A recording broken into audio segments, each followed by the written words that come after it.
Hello friends, previous video में हमने पढ़ा कि जो वंशानुगति यानी कि हेरिडिटी है उसकी डिस्कवरी खोज किसने की, यानी कि मेंडल जो हमारे साइंटिस्ट थे उनके बारे में हमने पढ़ लिया कि उन्होंने किस टाइप से हेरिडिटी के जो प्रिंसिपल्स थे उनको रिप्रेजेंट किया।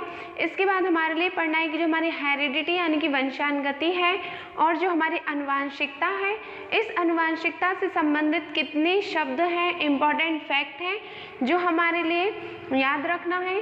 ये शब्द हमारे लिए इसलिए पढ़ना ज़रूरी है क्योंकि यदि हमें इन शब्द का मीन समझ में नहीं आएगा तो आगे जो मेंडल ने जितने भी लॉज दिए हैं हमें उनके बारे में कुछ भी समझ में नहीं आएगा, चाहे कितना भी कोई आपको एक्सप्लेन कर दे। इसलिए इन जो वर्ड्स हैं, इन वर्ड्स की मीनिंग समझना हमारे लिए बहुत ही ज़्यादा इम्पॉर्टेंट है और इन वर्ड्स की हेल्प से ही हम आगे पूरे जितने मेंडल के लॉ हैं उन सभी को अच्छे से समझ पाएंगे। तो जो आनुवांशिकता है इससे संबंधित सबसे महत्वपूर्ण जो पहला शब्द है वो है संकरण यानी कि हाइब्रिडाइजेशन।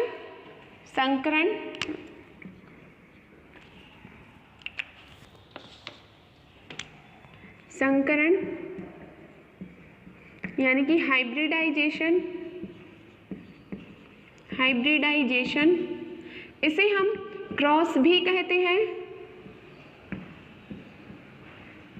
इसमें क्या होता है कि एक ही जाति के यानी कि जैसे ह्यूमन है तो एक ही जाति के अलग अलग लक्षणों वाले जो मेल और फीमेल होते हैं उनके बीच क्रॉस कराया जाता है और इसी प्रोसेस के लिए हम हाइब्रिडाइजेशन या संकरण कहते हैं, जिसमें किसी जाति के मेल और फीमेल के लिए लैंगिक रूप से संयुग्मित कराया जाता है, मिलाया जाता है और इसी टर्म के लिए हम संकरण या हाइब्रिडाइजेशन या क्रॉस कहते हैं। अब हमने देखा कि हाइब्रिडाइजेशन में क्या हुआ, फिर इसके बाद हमारे लिए रिजल्ट देखना है। तो हाइब्रिडाइजेशन के बाद एक और टर्म आता है जिसे हम संकर या हाइब्रिड कहते हैं। संकर या हाइब्रिड कहते हैं।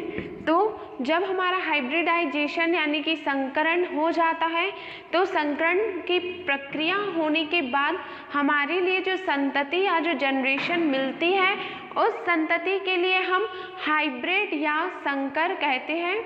हाइब्रिड या संकर कहते हैं। इसके बाद आता है इकाई लक्षण जिसे हम यूनिट कैरेक्टर भी कहते हैं। यूनिट कैरेक्टर, इकाई लक्षण या यूनिट कैरेक्टर क्या होते हैं? तो जो हमारे मेंडल थे उन्होंने कहा कि जो हमारी ऑफस्प्रिंग यानी कि संतान होती है उसमें जितने भी कैरेक्टर्स आते हैं वो उनके पेरेंट्स की बॉडी में जो गैमेट्स बनते हैं उन गैमेट्स के थ्रू ही आते हैं और इन सारे गैमेट्स के लिए जो हमारे साइंटिस्ट थे उन्होंने इसे कारक कहा। अब कारक यानी कि जो फैक्टर है, कारक या फैक्टर, ये जो टर्म है पूछा जाता है कि जो कारक शब्द का प्रयोग किसने किया। तो जो हमारा कारक या फैक्टर शब्द है इस शब्द का सबसे पहले जो यूज़ है वो हमारे मेंडल ने किया था, मेंडल ने। और अब इस कारक यानी कि जो फैक्टर शब्द है इसे हम जीन के नाम से भी जानते हैं, जीन। और ये जो हमारे जीन होते हैं यही हमारे क्रोमोसोम्स पर दानेदार संरचना के रूप में पाए जाते हैं और एक पीढ़ी से दूसरी पीढ़ी में जाते हैं। क्रॉस एक प्रक्रिया होती है जिसे जीन क्रॉस या जीन विनिमय कहते हैं और जीन विनिमय के कारण ही जो अलग अलग जीन्स की मिक्सिंग होती है और न्यू कैरेक्टर बनते हैं। तो यहाँ पे इकाई कैरेक्टर या यूनिट कैरेक्टर का मीन्स है कि एक जो लक्षण होता है, जैसे कि ह्यूमन का यदि एग्जाम्पल लें तो ह्यूमन में जो लंबाई है यानी कि जो हाइट है उसको जितने भी कारक उस हाइट को निर्धारित करते हैं कि हमारी बॉडी की हाइट कितनी होनी चाहिए। तो इन सभी कारक के लिए जो किसी इकाई लक्षण में होते हैं और किसी भी लक्षण के दो या दो से अधिक रूप पाए जाते हैं, इन्हीं रूप के लिए हम इकाई कैरेक्टर या यूनिट कैरेक्टर कहते हैं। जैसे कि यदि हम मटर के पौधे की बात करें तो मटर के पौधे में दो प्रजातियां होती हैं, एक होता है बोना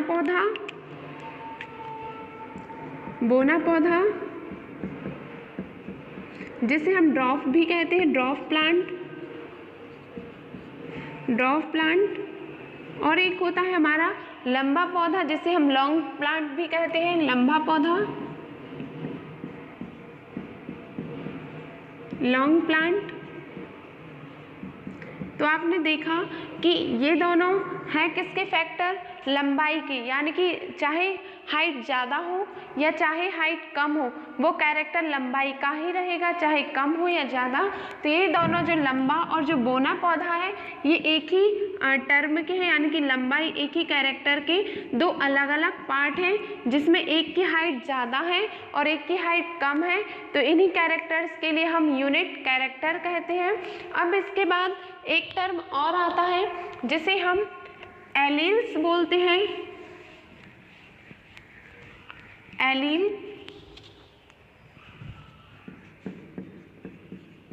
एलील्स, और इन एलील्स का जो वर्क है वो ये है कि जो हमारे यूनिट कैरेक्टर होते हैं उन यूनिट कैरेक्टर यानी कि इकाई लक्षण को निर्धारित, कंट्रोल और वो किस प्रकार से फंक्शन रहेगा उनका, ये सभी जो डिसाइड करते हैं वो एलील्स कहलाते हैं। जैसे कि मटर के पौधे की लंबाई ले तो उसे कैपिटल टी से रिप्रेजेंट करते हैं, और यदि बोने पौधे को ले तो इसे स्मॉल टी से रिप्रेजेंट करते हैं। तो ये जो हमारे कैपिटल टी और स्मॉल टी हैं ये हमारे एलील्स कहलाते हैं, एलील्स।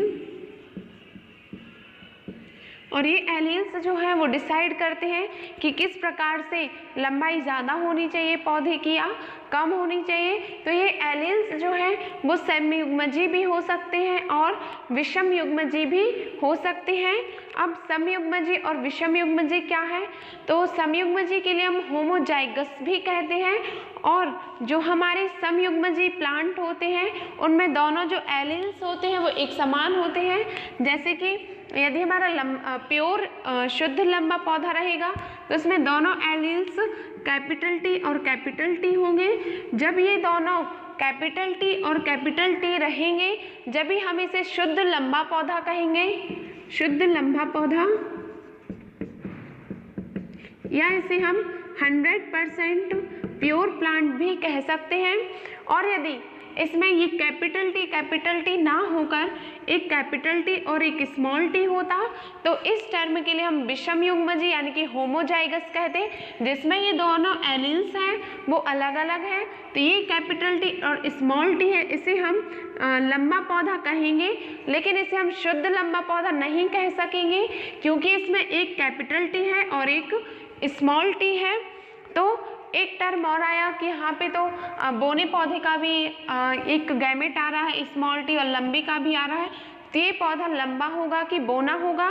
तो इसमें एक और टर्म निकल कर आता है जिसे हम कहते हैं इफेक्टिव कैरेक्टर या प्रभावी कारक और अप्रभावी कारक। तो जो हमारे मेंडल साइंटिस्ट थे उन्होंने बताया कि जब दो पौधों के बीच क्रॉस कराया जाता है यानी कि संकरण कराया जाता है, तो इस संकरण में जैसे कि हम दो प्लांट लेते हैं, एक कैपिटल टी है और एक स्मॉल टी है, इनके जब गैमेट्स बनेंगे तो इनके गैमेट्स इस टाइप से बनेंगे, ये टी अलग हो जाएंगे और ये स्मॉल टी अलग हो जाएंगे। और जब हम इनके बीच हाइब्रिडाइजेशन कराएंगे तो ये टी और ये टी बनाएगा स्मॉल टी और कैपिटल टी, ये वाला भी स्मॉल टी और कैपिटल टी बनाएगा, ये वाला भी स्मॉल टी और कैपिटल टी बनाएगा, और ये वाला भी स्मॉल टी और कैपिटल टी बनाएगा। यानी कि हमारे दो जो पौधे थे उनसे हमारे लिए 4 पौधे प्राप्त हुए, और इन चारों में जो लंबाई है वो ज़्यादा होगी। लेकिन यहाँ पे जो हमारा कैपिटल टी है, ये जो कैपिटल टी होता है, यहाँ पे देख रहे हैं आप कि कैपिटल टी और स्मॉल टी है, तो यहाँ पे जो कैपिटल टी होता है वो हमारे स्मॉल टी यानी कि जो स्मॉल टी है वो बोने पौधे को रिप्रेजेंट कर रहा है। तो स्मॉल टी जो है उसके लिए हमारा कैपिटल टी यानी कि जो प्रभावी पौधा है वो इसके गुण को दबा देता है और इसकी जो लंबाई है पौधे की वो बढ़ जाती है, यानी कि बोनी भी हो सकती थी, लेकिन जो लंबाई का गुण है वो लंबाई का गुण इस बोनेपन पे प्रभावी हो गया दिया और इसी प्रभावीपन के लिए जो हमारे साइंटिस्ट मेंडल थे उन्होंने प्रभाविता का नियम दिया। और प्रभाविता के नियम को हम इस प्रकार से भी समझ सकते हैं कि जब दो अलग अलग पौधों के बीच क्रॉस कराया जाता है तो जो हमारी पहली जनरेशन या जो पहली पीढ़ी होती है उसमें जो कैरेक्टर उभर कर आते हैं, इन कैरेक्टर्स के लिए हम प्रभावी लक्षण या इफेक्टिव कैरेक्टर कहते हैं। और जो कैरेक्टर अपने गुण को रिप्रेजेंट नहीं कर पाते, यानी कि जैसे बोनेपन का गुण है उसको रिप्रेजेंट नहीं कर पाते, ये गुण रिसेसिव यानी कि अप्रभावी कैरेक्टर कहलाते हैं। तो अभी तक हमने जितने भी टर्म पढ़े, जो हमारे एलिल्स हो या यूनिट कैरेक्टर हो, होमोजाइगस हेट्रोजाइगस हो या फिर जीन हो, क्रोमोसोम हो, ये सभी जो टर्म हैं, हाइब्रिडाइजेशन, हाइब्रिड, ये सभी टर्म हमारे आगे के जो टॉपिक्स हैं, लॉज हैं जो मेंडल ने दिए हैं, उन सभी लॉज को समझने में हेल्पफुल रहेंगे।